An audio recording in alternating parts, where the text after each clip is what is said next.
Welcome to another video. Yeah, Paul looks stupid with my hat on, but I'm at Goodwood and I've had the opportunity to film the Ford Mondeo BTCC car. Let's have a look round and let's dive in on what makes this so special.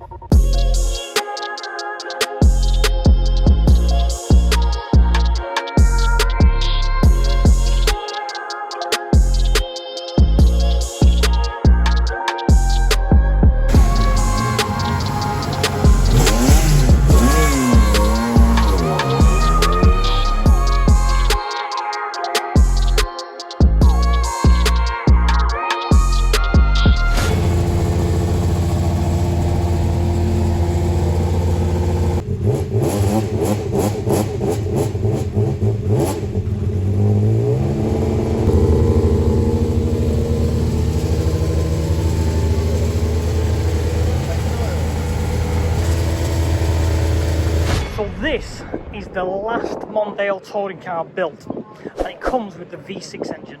These were built by Andy Rouse, and the owner of this is just over there. He was one of the original builders of this car, hence them guys buying it to carry on running it. The reason why these kind of stopped and Andy Rouse lost a contract for them was Andy Rouse wanted to put the 2 litre in there because it was a faster and lighter engine. But obviously, Vauxhall for some reason wanted to keep pushing the V6 engine. Hence, these all having V6 engines. They sound fantastic. And I'm hoping at some point we can get this carbon top off so I can have a look underneath it.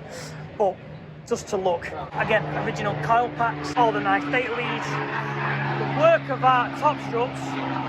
This, you know, this is kind of the late era of the touring cars, beautifully constructed.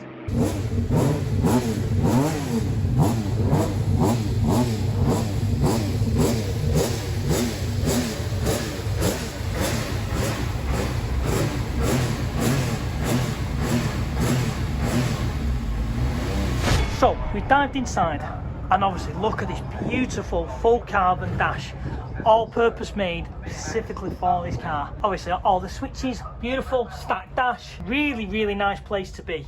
Gear selector, I'm going to guess it's a sequential, hence the amount of movement you've got here. So it's push and pull with the lever for the reverse action.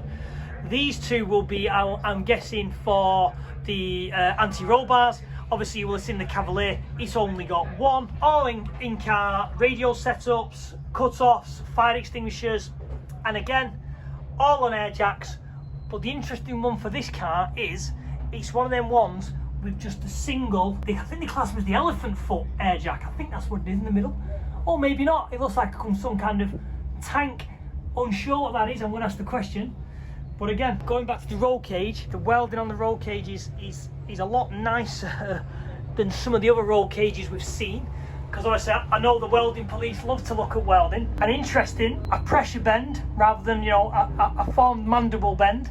But again, beautiful inside, all remote canisters at the rear, beautifully constructed. And look, old school mapping where you can change your fuel and your ignition with a switch. Going back a long time where technology has come on so far from them days. Beautiful pedal box, all carbon at the side, and I'm going to guess this pipe here is for the fire extinguisher system. Stunning car, stunning build.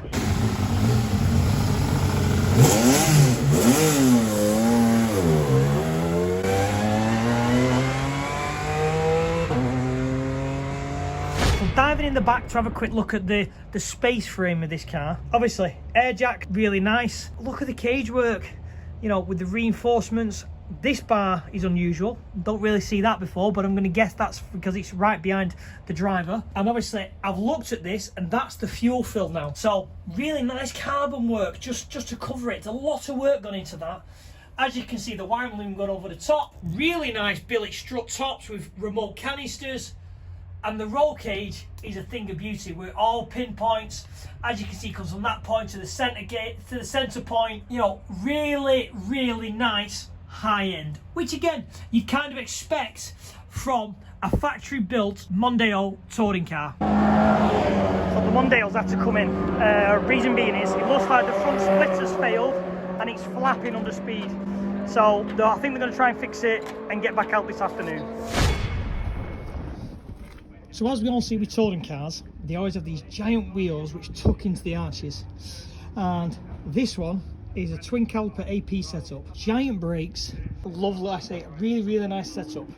Anyone who doesn't know with air jacks, they also have these additional clamps which lock in and make sure if you take the air pressure off, the car doesn't fall. Again, bit of safety.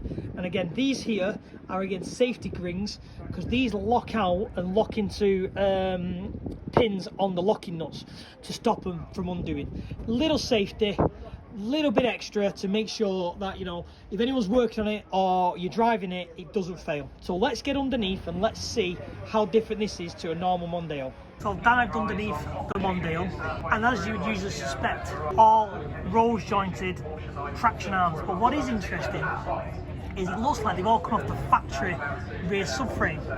I don't know Mondeos enough, I'm sure someone will point that out. But factory rear subframe and everything comes off. All lovely constructed cast uprights with billet bottom rose joint attachments. Really nicely made.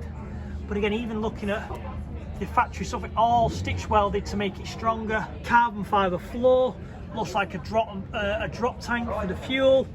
Twin pumps, and you can just see the exhaust webbing all down the bottom. But really nice under here, really, you know, high end as you would expect from a touring car. And obviously, when I was inside thinking it was the elephant foot air jacks, it wasn't. Obviously, they're the air jacks. What for? One on each corner. Let's give the boys an hand. It's a Ford. Fix and repair daily. It's broken.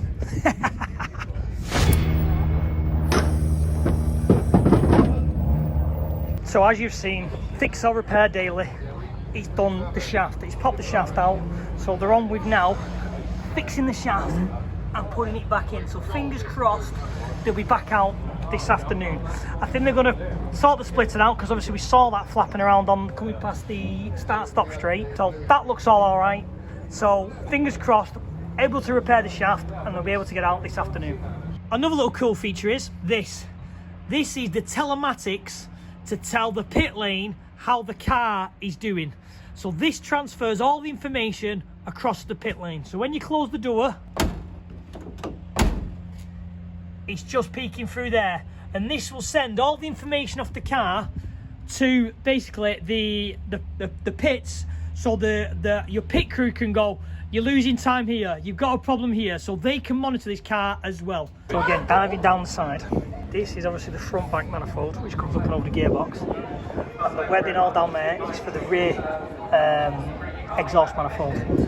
I would have thought they'd lifted the exhaust manifolds up so they can have a flat floor, hence them going across this way. Alternators run off the drive shaft. It is a sequential box. Yeah. Very interesting of what was the thought around putting alternators on drive shafts. Because if you're not moving, it's not charging. Pass. So we'll end this one here. You know, I don't really want to go into facts and figures because I don't really know much about the car. You guys will probably know more about it than I do, but that's just me diving in, seeing what I can see, giving you a bit of a guided tour around it. So massive thank you to CNC Motorsport. Find them on Facebook. They're the guys that own this, and the father of the owners basically was one of the original builders of this car.